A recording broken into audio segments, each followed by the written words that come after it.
Welcome back to California Country.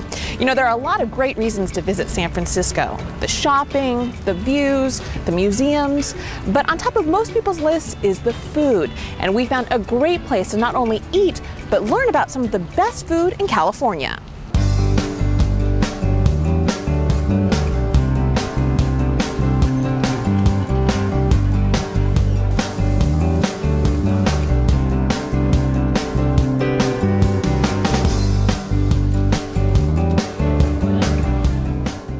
Called the People's Marketplace, the Ferry Plaza building serves residents and travelers alike. Shops, large and small, celebrate food in all of its forms, offering everything from artisan cheeses to breads to chocolate. Restaurants and cafes serve cuisine representing the quality and cultural diversity of some of San Francisco's best chefs. And on any given day, you can find crowds of shoppers meandering back and forth between outdoor sidewalk booths and indoor gourmet stalls at this real-life food paradise. Oh my God. Oh, that's it? Oh my God.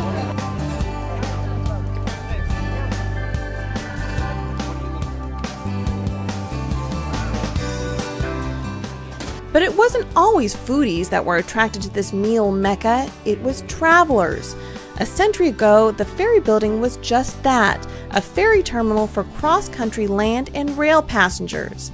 Its 240-foot tall clock tower stood as a welcoming beacon to some 50,000 commuters a day. So it was really like the main kind of place where people traveled through to get anywhere from San Francisco, whether you're going to the East Coast or whether you were just taking a ferry, you came through this building. And it worked that way pretty much until the 1940s. At one point, there were more people using this building every day than the San Francisco airport. That's when the automobile took over, and the newly built Bay and Golden Gate bridges slowly rendered the Ferry Building's public function almost obsolete. The building stood deserted until it was finally dusted off in 2003 and reincarnated as the Ferry Building Marketplace.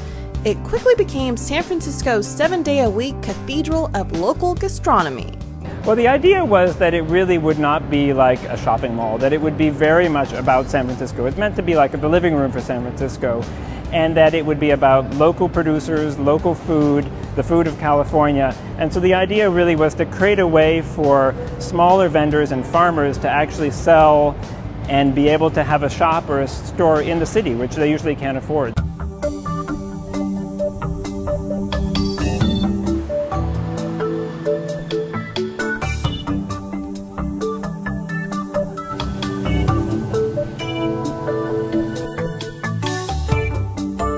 Well, this was the baggage handling area on the ground floor, and the ferries originally came up into this, just adjacent to this space. So the passengers came in, they saw this great skylight. And what we really wanted to do was to make sure that now that we were creating this great public market downstairs, that you'd have this experience of light. And so we cut out the floor here so that you're really connected to this beautiful grand space at this level.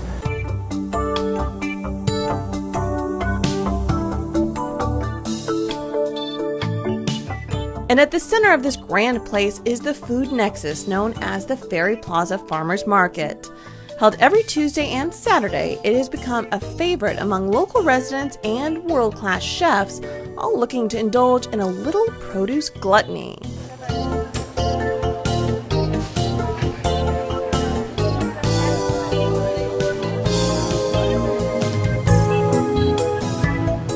Cilantro, cherries, nectarines, strawberries.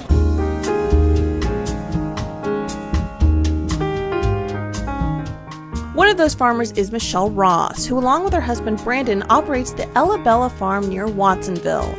Named after their daughter, the farm is relatively small with only 17 acres of organic produce, and with bigger farms in the area, they found themselves unable to compete until they found a home at the Ferry Plaza Farmers Market, where customers prize the people almost as much as the produce.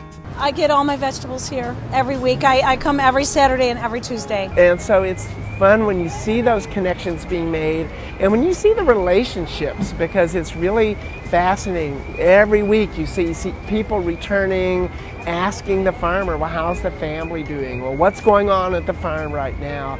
And that those relationships are really important. A visitor to San Francisco might once have left the city without his heart, but now no doubt is leaving with a stomach full of Scharfenberger chocolate, golden Ella Bella apricots, and ruby red strawberries, all locally grown and enough to fill any heart to contention.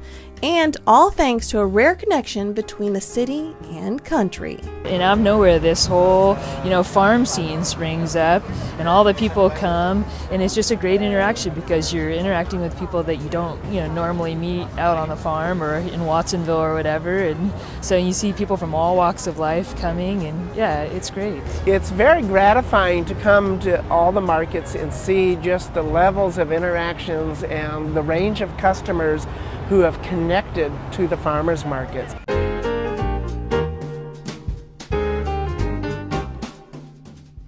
So in addition to their Tuesday and Saturday markets, they've also added another one on Thursdays. So try and stop by on one of those days if you get the chance.